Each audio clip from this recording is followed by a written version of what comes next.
Hello, everyone, and welcome to another episode of the Black Spinner Music Podcast. Today's episode, we are going to be hitting Deep Purple. We are going to be talking about Mark One, the beginning of this fantastic band that has gone through ups and downs and changes to the band, and also a little bit of changes to their genres. So we're going to start off with Mark One. This will be the series of 1 through 4. And joining us today, we got some wonderful guests with us today. Today we have Travis Perota. Right on. Us. He's a big fan of Deep Purple. And also joining us today is the legendary Ralph Vieira. He is the lead singer of Thrash or Die. He's also the co-host of Rock and Metal Combat podcast. He's also got his own YouTube channel called Almost Human 56, where he does a lot of work on vinyls and stuff like that. It has a lot of wonderful different guests on there. Welcome to the show, Mr. Vieira. How are you today? Good. Thank you for having me, man. It's going to be a lot of fun. I'm a big Deep Purple fan, and these are albums I lived with for quite a while. Yeah, and they're kind of not ignored by us music fans, but in the main attraction of things, people always talk about Mark II and Mark III, but they don't touch on where it all started, you know. And it all started with these five guys. Well, first of all, it all started with they were called the Roundabouts, and there was the drummer for the Searchers, right? Was that the name of the band who was from the Searchers? Yes. And what his idea was going to be was going to have all these different bands. I mean, have all these different musicians coming in and out of his band. That's why they're going to be called the Roundabouts. But eventually, he lost interest in it, and Richie Blackmore, the guitar player, the lead guitar player for Deep Purple, and John Lord, the keyboardist, were part of that Roundabout. So management went ahead and kept those two to build a band around them, and that's how Deep Purple formed, with Lord and Blackmore being the centerpieces. What do y'all want to add to that? Ralph, you want to go first? No, go ahead. I mean, I'm not too.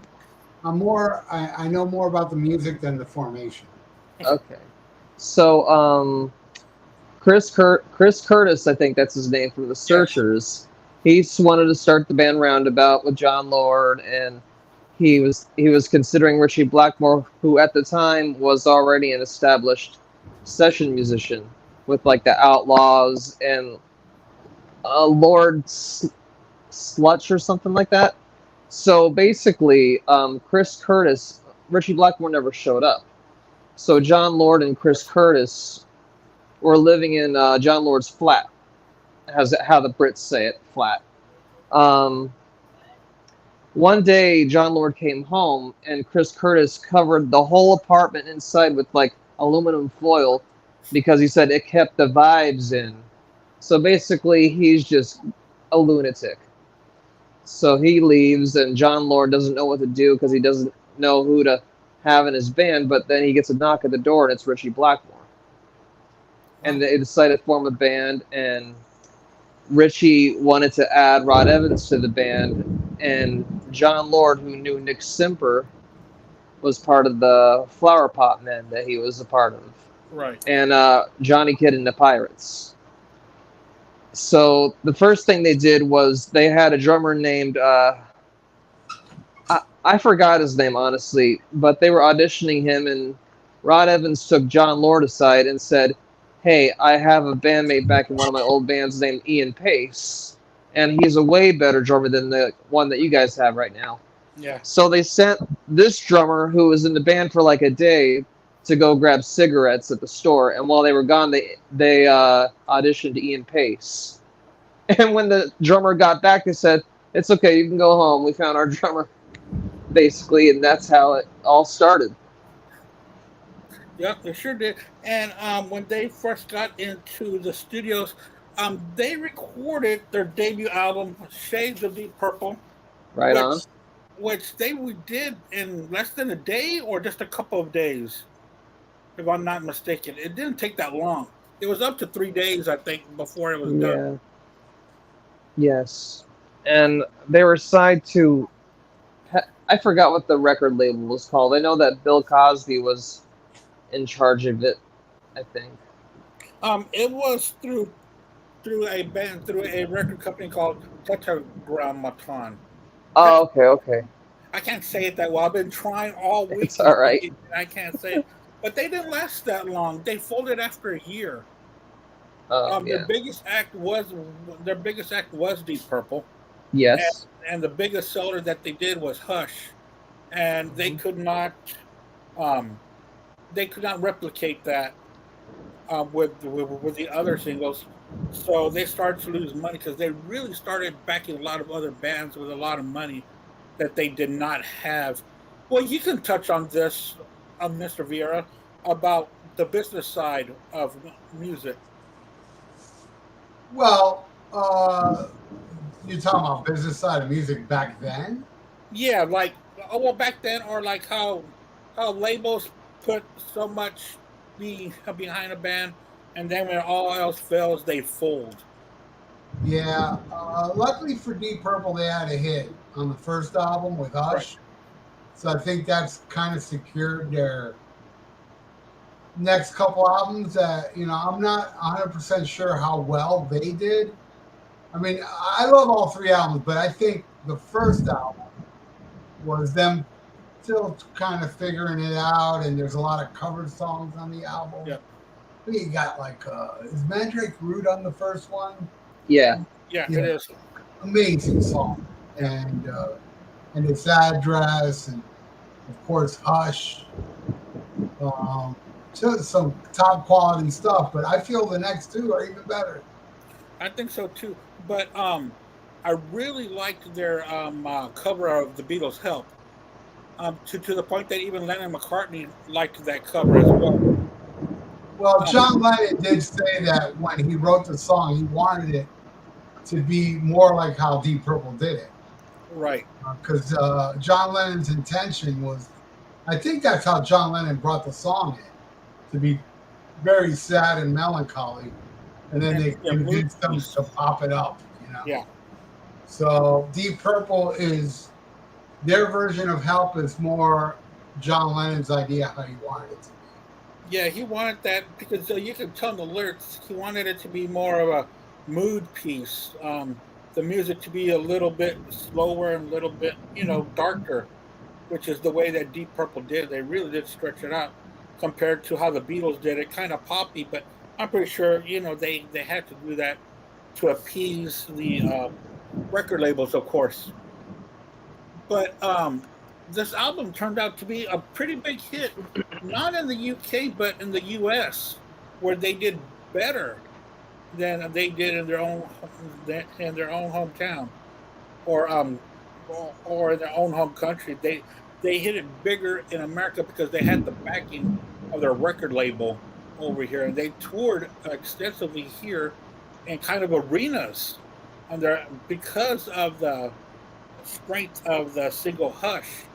And in England, Hush did not do very well, so that's why they toured more extensively in America at that time. So other great tracks on here, Mr. Vieira had already touched on this, and the address, Hush, was a really good track, and also they did the other cover of I'm So Glad, which was also done by Cream earlier. But Cream put it more of a blues spin to it, when Deep Purple had it more of a psychedelic rock song. And then, of course, we talked about side 2 being Mandrake Root and Help. And also Hey Joe was also on here, which was a big hit for Jimi Hendrix. And then, Deep Purple put their Deep Purple touch on it. I really liked their debut album. I thought it was fantastic.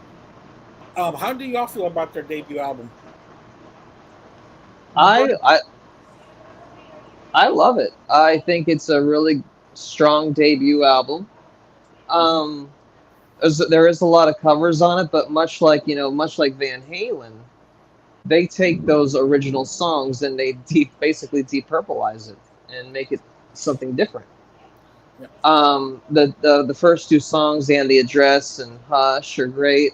One More Rainy Days is a cool pop tune. Although the chorus sounds a lot like Ruby Tuesday from the Stones to me. Yeah. Mandrake Root, I agree. That's the best song on the album. It just rips, and you can definitely hear Richie with the soloing, with all those sweet picking. Yeah. And it's just fantastic. My least favorite track on the album will probably be Love Help Me. It's not a bad song. It's just kind of there. Hey Joe. Hey Joe's an interesting cover. They did a pretty cool job on that song. I like the first album a lot. Yeah. So what do you think about the first one, Ralph? Yeah, I liked pretty much all of it. The I'm Glad, the Prelude, Happiness, the Mellow Help, Love Help Me. I like it. It's a cool, like commercial type rocker. And Hey Joe is a really cool cover. And as I said, and The Address is awesome. One More Rainy Day. One More Rainy Day will probably be my least favorite, but I still like it. It just sounds a bit dated. But overall, I think it's a great album. Yeah. I do. And the thing is that I think before they got into the second album, I think they balanced John Lord and Blackmore's instrumentation a little bit better on the first album. Because on the second album, I feel like John Lord kind of took over with a little bit of too much of a classical keyboard kind of workout kind of stuff. And we'll hit that. Well, we will actually hit that right now with their second album being Book of Taliesin. Where is it? Here it is. Book of Taliesin being their second release. So this is a fantastic album cover. I love it. That's pretty damn cool, especially for back then with the art that they did on here. And we're still with the same lineup, of course. That's all we're going to talk about today. And they have another couple of covers on here.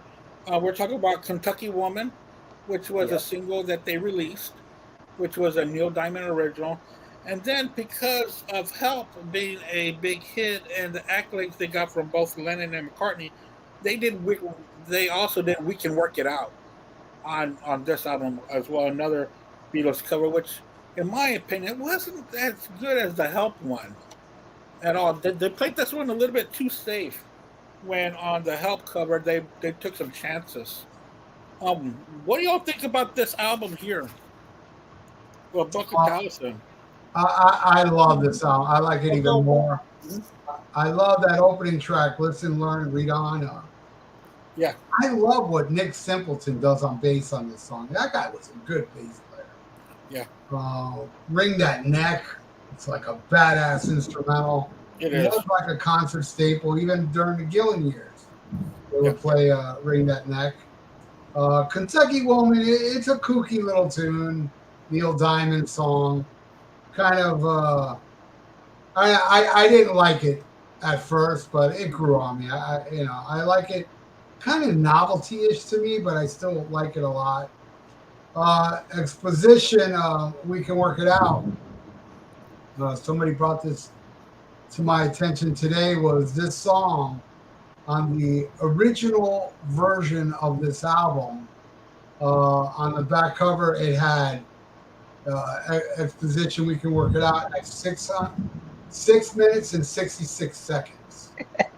Oh wow! Yeah, that is cool. Anthem, cool chill tune with great classical music thrown in.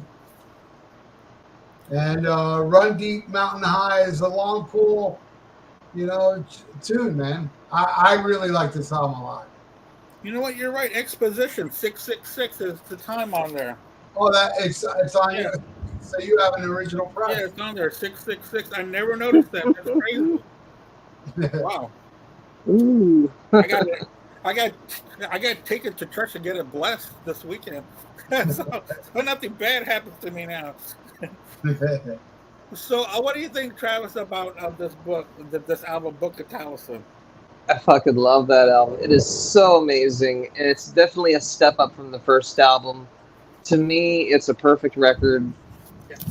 My least favorite track on the album is the "We Can Work It Out" cover, but it makes up for it with that great classical suite before the cover kicks in. And I love just Richie's guitar playing on that song is just. I'm surprised the neck of the guitar wasn't on fire at the end. Yeah, it's he just really fantastic. Does over this band here on this album. He really does bring the heavy guitar work. He's so ahead of his time, especially in 1968. Listen, Learn, Read On. What a way to open an album. It's you can tell right away this is a different band now. They are just going in a more harder rocking direction. Kentucky Woman, that was one of the first Deep Purple songs I ever heard, actually. Because the first Deep Purple album I owned was the Greatest Hits CD, and it included Hush and Kentucky Woman to represent the Mark I lineup. Right. Yeah. Shield, that's a really cool song. Very trippy, very Doors kind of vibe going on. Anthem, that's probably my favorite song on the album. I love Anthem. And River Deep Mountain High is just a great cover too. So I think it's a perfect record. Yeah, they were saying that they wanted to do that River Deep Mountain High because there were such big fans of Vanilla Fudge. And Vanilla Fudge scored a couple of big hits with taking some Motown tracks and making it their own, which they really did. So that's why they did that track as well. One more thing I want to point out about Wring That Neck. Yeah. If any Deep Purple fans out there, have you guys heard of that show called Doing Their Thing, where there's like certain bands on there and they perform in front of a bunch of people? Yeah, I have that. I've had that forever. Back on VHS, and yeah, good stuff. And Richie Blackmore just goes ballistic on the guitar, like he's like just shredding the hell out of it. So what is that? Is that like a show like what Jools Holland had?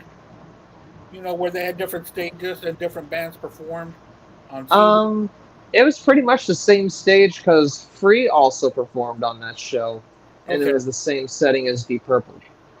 You see, on this show, it was called Later On with Jools Holland, and he would have like 5 different bands, and they would move, and there were different stages on the main stage, and they would move the camera to the next band, and then on to the next band.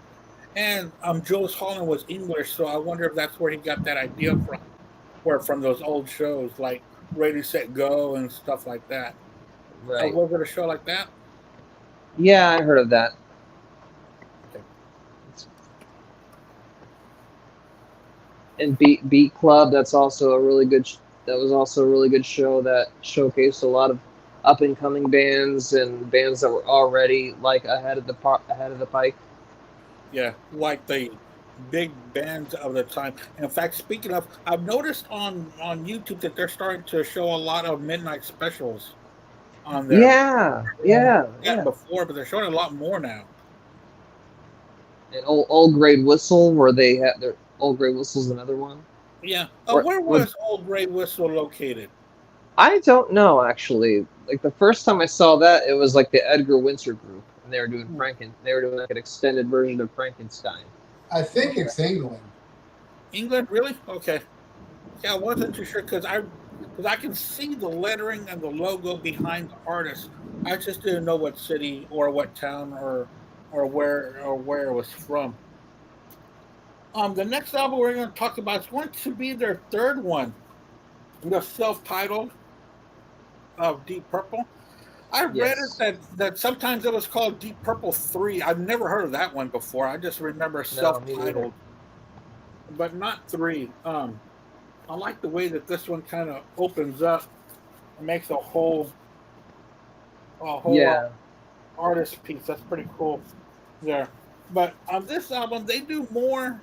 They only have one cover and that was Lelina, which was a Donovan cover, which sounds nothing like a Donovan song. Exactly. Like Yeah. nowhere near. It's Yes. it's pretty cool that they took the liberty to do so many different changes to these songs that were supposedly covers, but they took everything to a whole different level. And this album was a little bit darker than the other two. Definitely.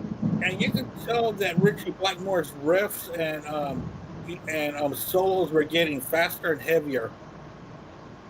I'll go with you, Ralph. What did you think about Deep Purple 3, man? Yeah, this one would be my favorite of the three.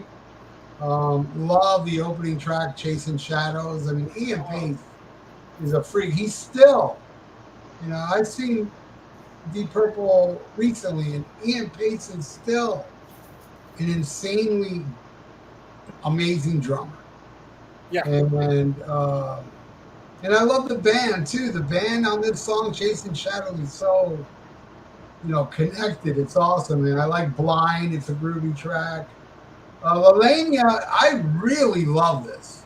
Very mellow, but I just love it. It's got this really cool vibe. I did not like Fault Line, though. I can do without that. The Painter. The Painter shows like what Blackmore was going to become.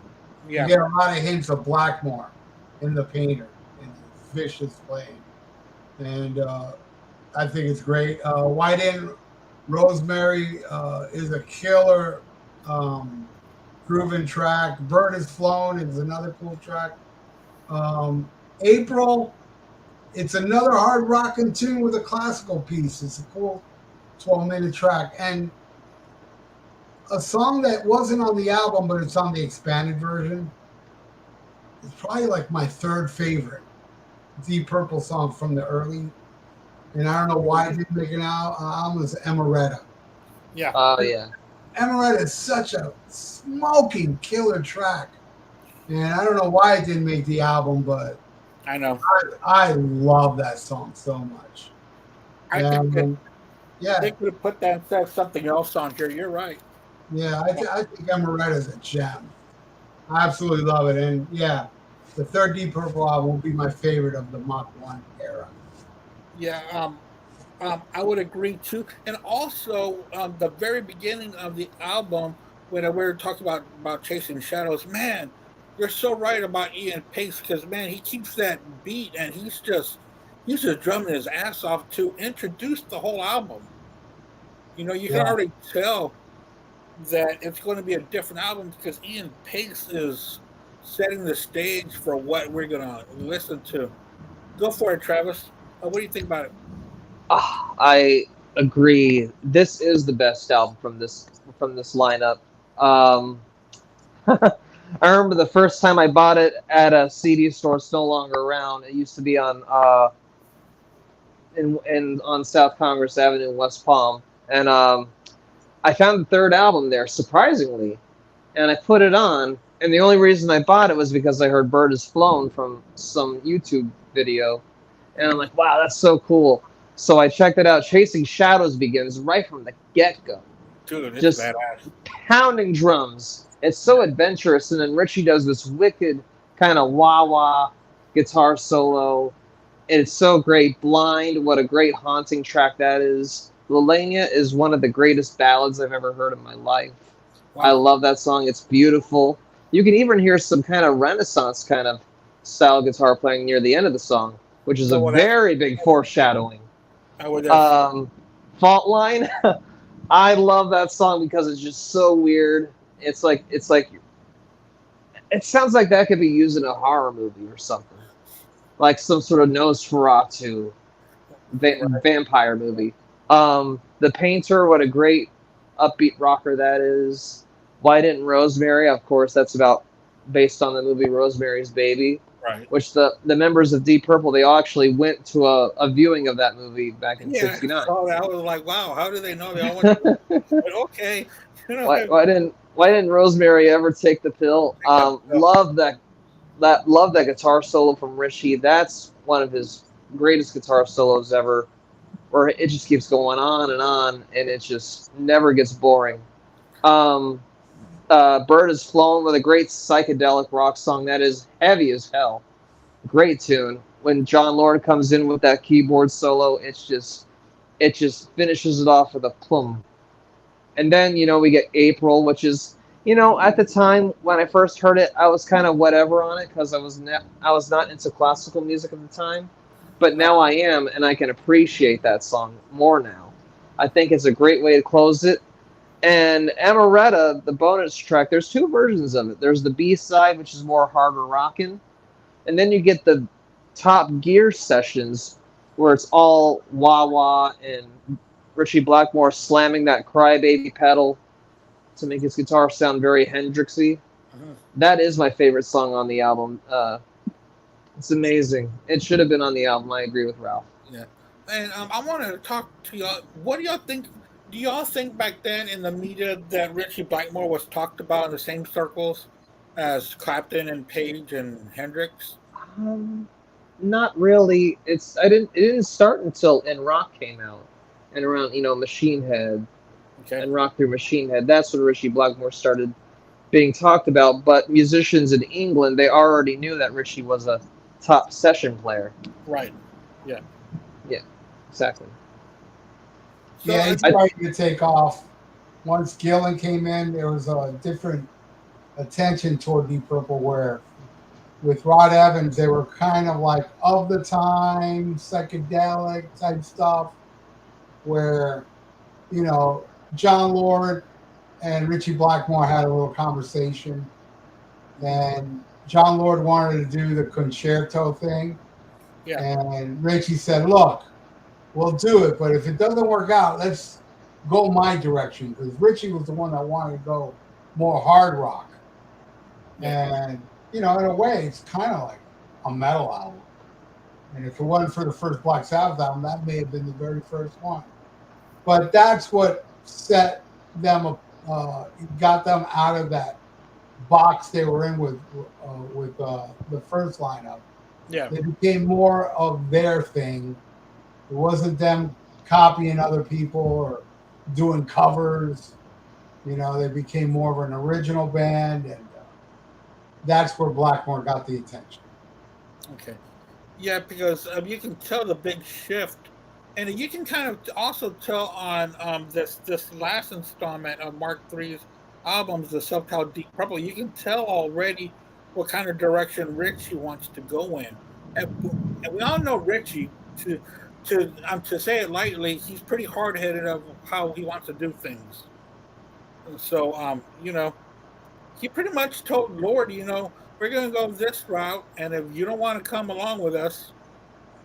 But I'm glad that John Lord did, because he's very important when it comes to Mark II and, so on in the future of the band, because I really enjoy the interplay of Blackmore and John Lord, which is something that did a little bit more on this third album. Do y'all think that their interplay really started to increase by the third album? Oh yeah, definitely. To me, that album is the bridge between their psychedelic pop era and that going into the harder rockin' direction, because there are some heavy hitters on that album, and you can tell that's the direction that Richie is wanting to go into. Right. And I think Evans and Semper also wanted to go that same route as well. Do y'all know why they didn't keep them? I've heard that Blackmore didn't think that Evans had the voice to carry on a harder rock band or harder rock vocal sound. What happened was Rod Evans met an American girl, and he started getting into wanting to be an actor. And he got carried away with that, and Richie didn't think that he was cutting it anymore. And Richie went to a show. He heard Led Zeppelin, and he was wowed by it, and he wanted a Robert Plant. He said in an interview he wanted someone that sounded like Robert Plant and Edgar Winter. So he went to a show that Episode 6 was performing, which included Ian Gillan and Roger Glover. Yeah, Roger Glover. And he was wowed by them and by Ian Gillan, of course. And Ian brought Roger Glover with them, and he wanted to get rid of Nick Simper because he just thought his bass was just too, competent. It wasn't anything special to Richie. And what happened was Rod Evans and Nick Simper did not find out about their firing until they saw it in a newspaper. That's true. That they were being replaced. And John Lord, I was watching a Deep Purple documentary called Deep Purple People, and John Lord says, I regret not telling them face to face that they're fired. I mean, they still would have hated us, but at least we would have been more honest with them. That and when it came to 1969, I believe they were in the band in April '69, and by the summertime they were replaced. Yes. Like I think right after that tour, I don't think they supported this album, their third one. They did a mini tour. Okay. And there's a video called the Biltzen Jazz Festival, which is in Sweden, I believe, and a lot of bands such as Deep Purple and The Move and Shocking Blue performed there, and they already had Gillan and Glover in the lineup at that time. Wow. Yeah, and there's like a long extended version of Bring That Nick. So if you guys want to check that out, if you guys haven't checked it out, it's amazing. And Richie Blackmore he's doing stuff that's never been seen before. He's doing sweep picking and all over the neck, and this is like decades before Edward Van Halen and Yngwie Van Malmsteen were doing that kind of stuff. Richie was way ahead. So yeah, there you go. So I wonder if we keep talking about Semper and Evans. I wonder if they were going to keep in the same direction that that Blackmore wanted to go. If they would have kept those two, but I guess not because we just talked about it. Blackmore didn't think that they were going to cut it. So we know that Deep Purple became Deep Purple Mark II. They went on to great success. But what happened to Rod Evans and Nick Simper? Well, Nick Simper went on to help form a band called Warhorse in the early 70s, and sounds a lot like Mark II. Did y'all catch any of that? No, but I'm a big fan of Captain Beyond. Oh, okay. Yeah. I was about to touch on that when Rod Evans joined Captain Beyond, and they called it kind of a super group because they had different guys from different bands form this band, especially a couple of guys from Iron Butterfly who joined in on that album as well. Caldwell. Yeah, and they made a couple of albums with Evans, and then out of nowhere, they kind of what I was reading about was that Evans was kind of a flake sometimes.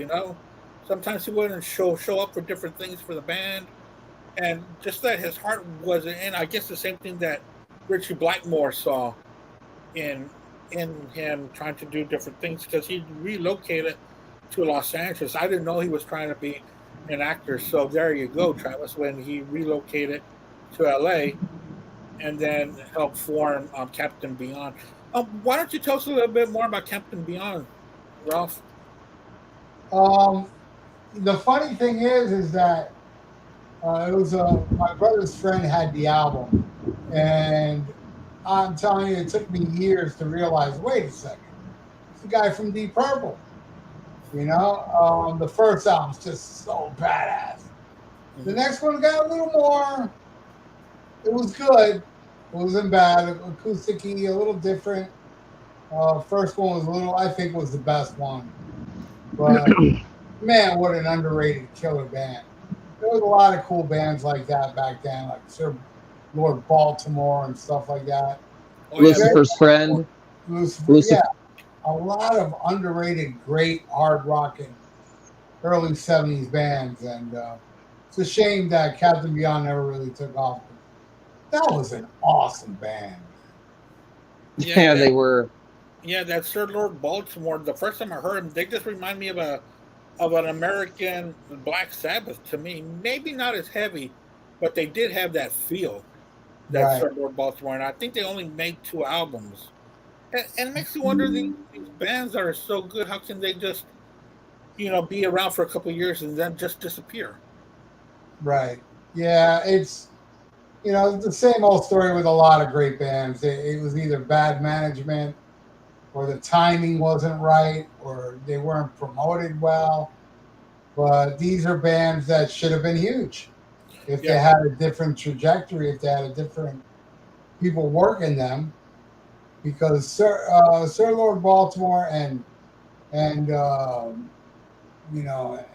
these are and Captain Beyond. These are bands that were just as good as all the other successful bands at the time. yeah, Were as good as Nazareth. All these bands that did do well at the time. So yeah, it's a bummer why it didn't take off. yeah. Because I sure would have liked to hear some more Lord Baltimore because their first one is awesome, and also that album cover. If you're not aware of it, it's like a ship with teeth on it, Yeah, just Yeah, chopping everything around them. It's pretty badass, yeah. man. It's Pretty a bad. heavy record. Yeah, and that Captain that with Rod Evans, it kind of looks like Captain Morgan on the cover of Yeah, yeah. their logo or their yeah. pirate guy or whatever. Looks pretty cool. I, But Warhorse is a band that y'all should check out. I was able to find their stuff on Apple and on I'm pretty sure on YouTube as well.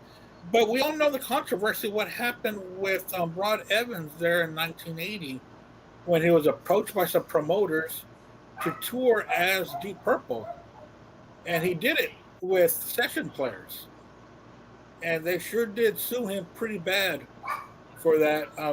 Deep Purple sued him, and they stripped him of his royalties of the first 3 albums, and then after that, he kind of disappeared from the music scene, and kind of you know disappeared for good. There's not that much mention about him after that. What do y'all know about Rod Evans after the shenanigans that the promoters try to do? Yes. Uh, I do. Yeah. So what happened, with the bogus Deep Purple Yeah. is some apparently there was some it was like former members of Steppenwolf, I believe, Yeah. and they performed a couple shows and people thought, wait, this isn't Deep Purple because Rod Evans is singing "Smoke on the Water," Yeah. and it just turns into a riot. They're booing the band, and Yeah. eventually Deep Purple's management gets a hold of that news, and they take Rod Evans to court, and the manager of the bogus Deep Purple, and now Rod Evans does not receive royalties from the Mark I albums. Right. Um, a lot of people were asking about where Rod Evans was. First off, with Nick Simper, he's still around. He's just, he's basically retired now, I believe. But a lot of people were wondering. It's kind of like a Vinnie Vincent kind of thing. Before that all went into a shithole, but we love Rod Evans more. But basically, I mean, Rod Evans. A lot of people were wondering whatever happened to him. Even Ian Pace said, "I hope he's all right," and we wish he would have come to the Rock and Roll Hall of Fame ceremony. yeah, because he was inducted. He was inducted, but he did not show up. Yeah. And they interviewed drummer Bobby Caldwell from Captain Beyond, and he said, I still keep in touch with Rod Evans. Now Rod Evans is doing he's working in respiratory therapy. Therapy is what they said. Yeah. And I think I have a video. There's a video clip of him currently. Oh, okay. He still looks the same. So I wonder if he's in America. Did they say? Yeah, he's in California, I believe. Oh, okay.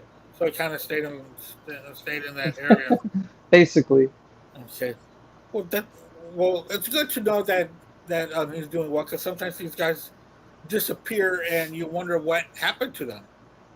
Mm-hmm. Especially someone with such a big career there in the late '70s, going into deep into the '70s, and then to disappear after such a big mishap because there was one original member in the band, and now that seems to be common practice. What do y'all think about that? About these bands that are touring with only one member and the rest being session players or what have you? It Uh, depends. I was just talking about this on my podcast Yeah, the other day. When I was a kid, none of this would be happening. no, The public would not allow a band to go out there with one original member. right, It just wouldn't happen. Today, we live in a world full of people that just don't care about music. They just want to go out and hear the hits and don't care if it's not the original guy singing it. It's disgusting. It's vile. Just as vile as when Deep Purple was inducted into the Rock and Roll Hall of Fame, they did not add Nick Simple. oh, they Which did was, it.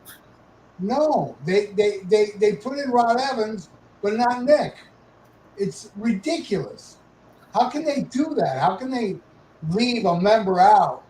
Hey, if you're going to put Rod Evans, I can understand. All right, if you don't put Rod Evans, don't put Nick because he's part of the first. But if Right. you're going to put Rod Evans, you got to put in Nick.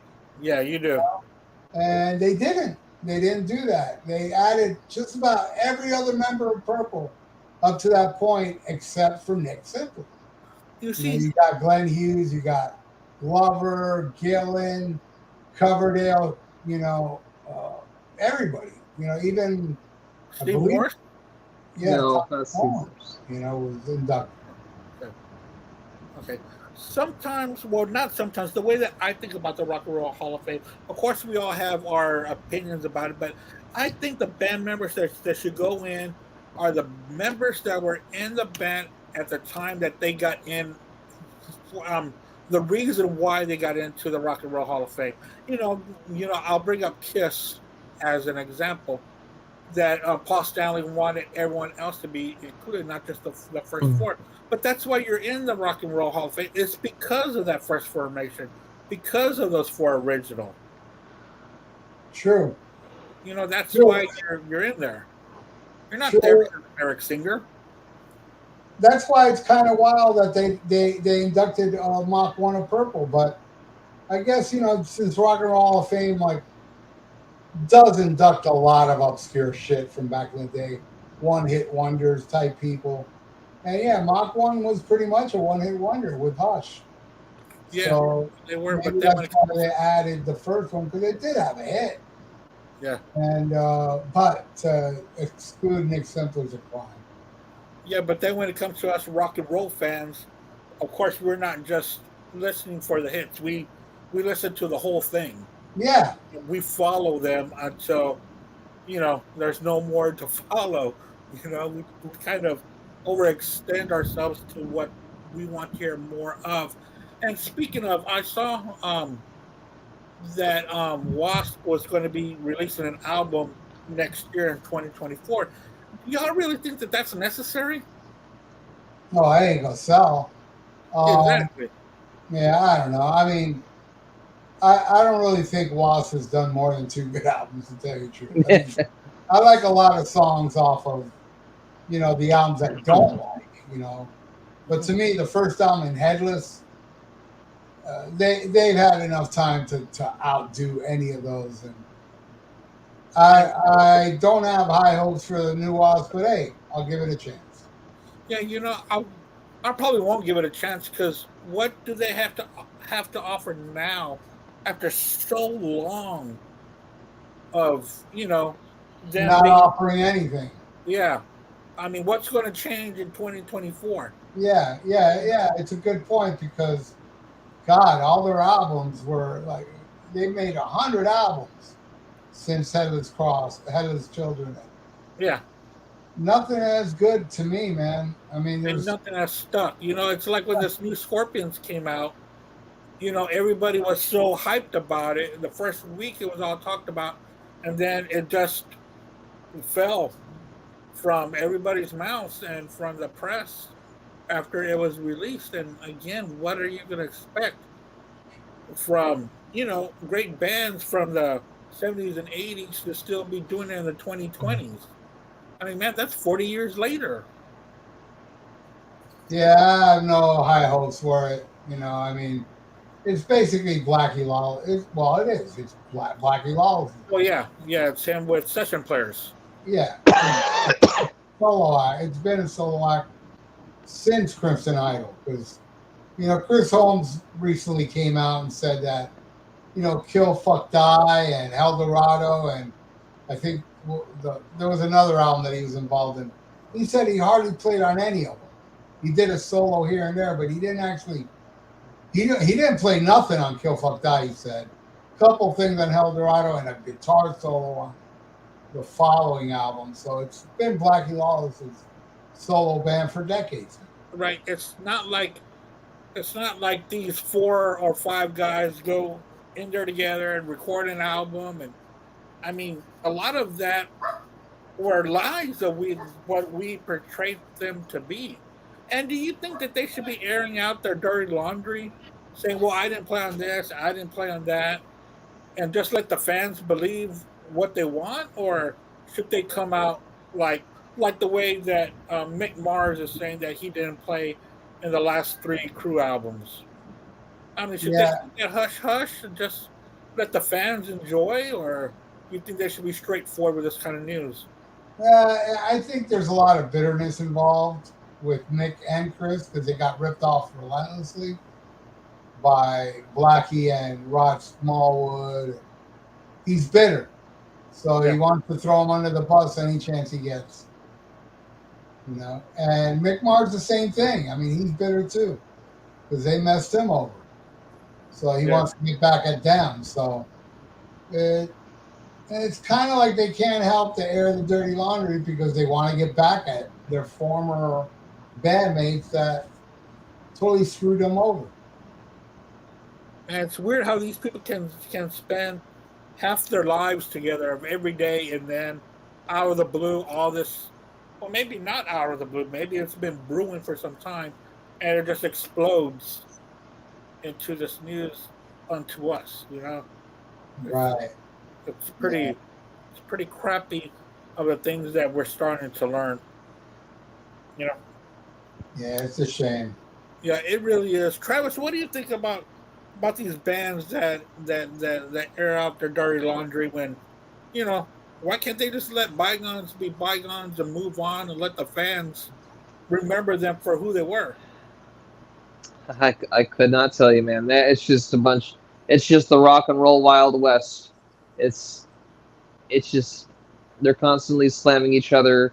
I think the first that started, back around 2017, where Bobby Blotzer and Stephen Pearcy were like at heads with each other. And it's like, I don't give a shit about what's going on. Yeah. If you guys can't make a new album, don't make a new album. But if you're gonna make an album, get your act together. Stop acting like children, And don't if you don't. Yeah, I'm sorry. Go on. It's like with the new Mick Mars album supposedly coming out.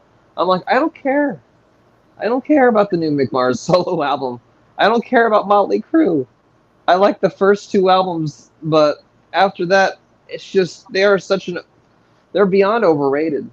Wasp, like Ralph said, I love the debut album very much, and I love Headless Children, but it's just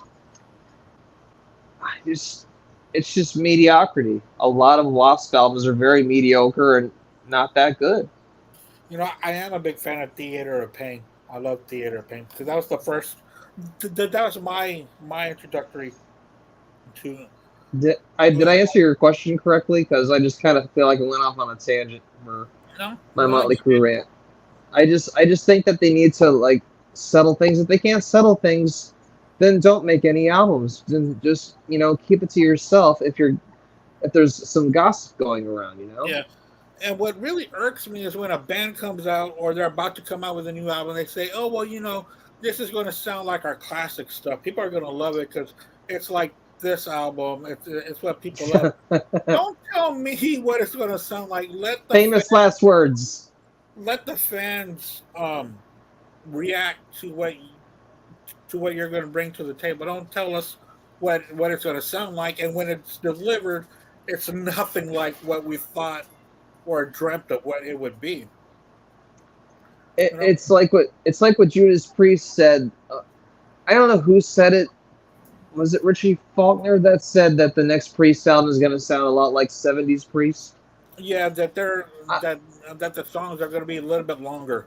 At one point, it sounds pretty cool, but on the other point, it's like that's the same thing that happened with Black Sabbath with 13.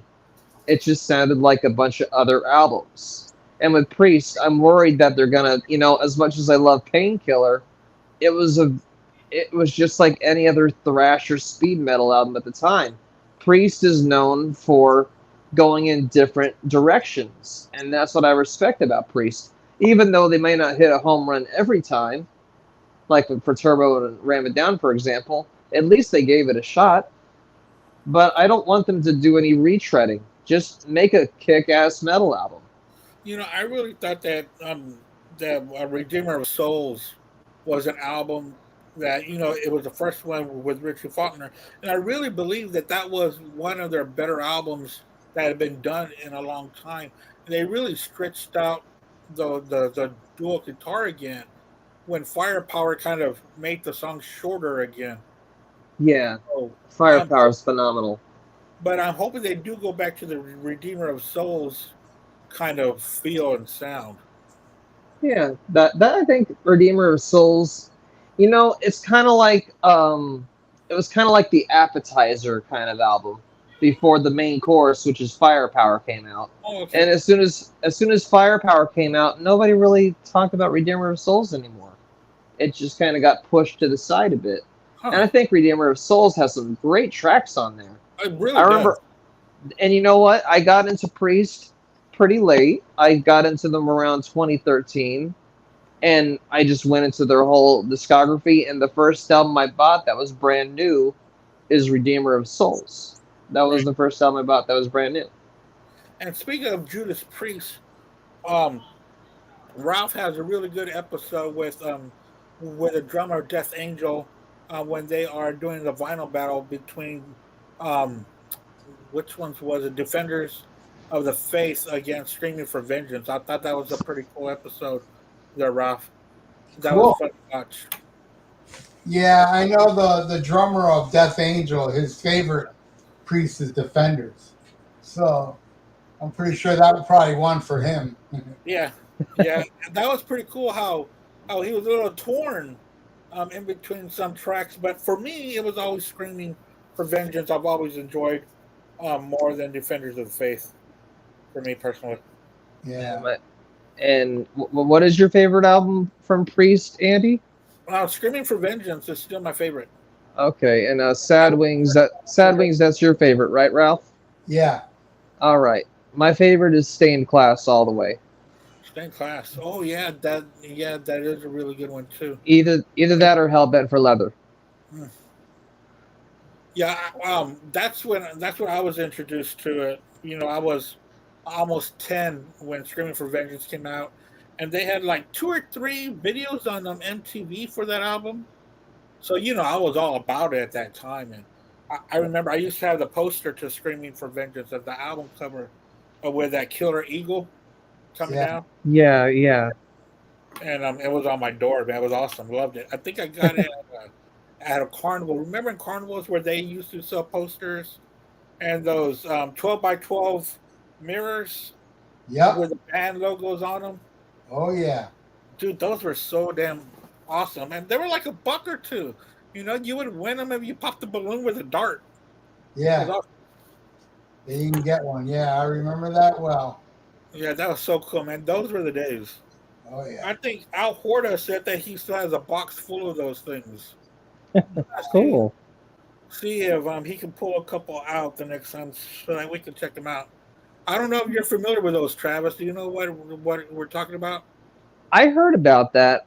When I used to listen to Eddie Trunk, yeah, he would say like when he was a kid, he was on like the the Jersey Shore boardwalk, and they Yeah. would have like the amusement park games, and Eddie Trunk would sometimes, whenever he won a game, he would take like a vinyl home, and he said that's how he got into Sabbath with Heaven and Hell, and that's how he got into Riot with like Fire Down Under, and Rainbow, Difficult Secure. That he talked about that, and back then you didn't have the internet to tell you, like look at me, I'm 30 years old. I wasn't around back then, but I know for a fact, because I know a lot of people that are older than I am that know that lived that, and you couldn't go on there was no internet, so you couldn't know if an album was good or not. You had to like judge it by the album cover. And hear it, or the radio was also our gateway to stuff like that, and friends, of course. School. That's what you talked about was about the music. And speaking of getting into bands, I'll talk about my first Black Sabbath. I bought at a garage sale for 50 cents. We sold our souls for rock. We sold our souls for rock and roll, the double compilation, and dude, I was blown away. I really didn't know who Black Sabbath was. I just knew that Ozzy Osbourne was in it because I was an Ozzy Osbourne fan back then of his solo. So I traded back, and man, when I got that compilation, and I still got it here, I bought it for 50 cents, and what a great buy, man. It just opened up the doors to so much. I know that we're all Black Sabbath fans here. I'm sorry if I'm stretching the show a little bit more, and we already finished with Deep Purple. But what was one of your first Deep Purple? I'm sorry, Black Sabbaths, Ralph? Well, my brother owned Paranoid. Yeah. So that was my very first exposure to Black Sabbath. But the first Black Sabbath album I bought was actually We Sold Our Souls. Oh. I bought that album. Then I bought Never Say Die when it was new. Then I went back a little bit. I think I got Master Reality in the first album. Then I didn't hear I heard Volume 4 and Sabotage and Technical Ecstasy after Dio joined Sabbath. Oh, okay. So I got into that a little later, around 81, 82. And to this day, that's my favorite band of all time. Sabbath. I love all Sabbath, but my favorite is with Ozzy. Oh yeah, that is my favorite. Is the one with Ozzy is my favorite. The Dio years, I'm starting to get into it a little bit more than I did before. At first, I just didn't want to hear it. I've had Mob Rules for a while, but I don't play it that much. And then I bought Dehumanizer, and then I went back and I finally got Heaven and Hell, probably like a couple of months ago. Finally, but the Ozzy years will always be my favorite. I, for one, is a fan of the album 13. I don't know, it's because Ozzy's in it that really turns me on to that. What was your I know what you're thinking about 13, Travis. So how did you get into Sabbath? I mean, what was your first purchase? Well, the first time I heard Black Sabbath, my neighbor owned a Guitar Hero game, and it had War Pigs. I heard that song, and I'm like, wow. It starts off with, the air raid sirens, and it just crashes into that signature Tony Iommi riff. And they're singing about war and black witches at black masses. And I'm like, am I going to hell for listening to this? And then I heard Satan Laughing Spreads His Wings, and I just got so nervous hearing that. I'm like, And then a couple of years later, I went back to War Pigs, and I'm like, damn, this is a really good song. So I seeked out the Black Sabbath albums that I could find, and I had a library near me, and they had lots of CDs for rent. So I found the first two albums that were used, and I brought them home. I ripped them onto my iTunes store, and I added them to my iPhone, listened to them constantly, and then I started buying more Black Sabbath albums. It was very sporadic. I bought Volume 4, and then I bought Mob Rules, and then I bought Sabbath Bloody Sabbath, just whatever I could find. And then, by the way, my favorite Black Sabbath album is Volume 4. I think that's their crowning achievement for me. Oh, wow. Yeah. I love that album to death. Very doomy. And then I had to pay I had to pay so much money to get those Tony Martin Black Sabbath albums. I had to wait like 3 months for Headless Cross to come to me. It was all the way from it got shipped all the way from England, and I waited for Forbidden. I think I told you this one, Ralph. It was shipped from Romania, Forbidden. It was crazy, and I got it like the day before Halloween in 2020. So, and I am that big of a Black Sabbath fan that I don't care how much money I spend. I have to have them all. Wow, that's pretty cool, man. Yeah. Well, that concludes our Series 1 of Deep Purple, Mark 1. We will hit Mark 2 probably in the next month or so. Thank you so much for joining me, Mr. Ralph. Thank you so much for taking the time to talk Deep Purple and a couple of other bands with us. I really do appreciate your time. My pleasure. And Travis, thanks again for joining me, man. It was no problem. I loved it. I had a great time with you guys. All right, great. Thank you, everybody, for watching. And next week on the Black Spinner Music Podcast, we're going to be doing top 10 albums of the year 1968. And since it's the day after 4th of July, American bands only. So we're going to be weeding out the non-American bands. It just talks about the top 10 albums released in 1968 by American bands. All right. So we are going to hit on that. Anything else you guys want to add before we go? Listen to Black Sabbath. Yeah, that's right. Yeah, and Merciful Fate. As always. All right. Thanks a lot, everybody. Thank you for watching and thank you for the comments. And everybody, take care and y'all rock on out there. Thanks a lot, guys. All right. Take care, guys. Have a good night. Bye. Good night. Good night.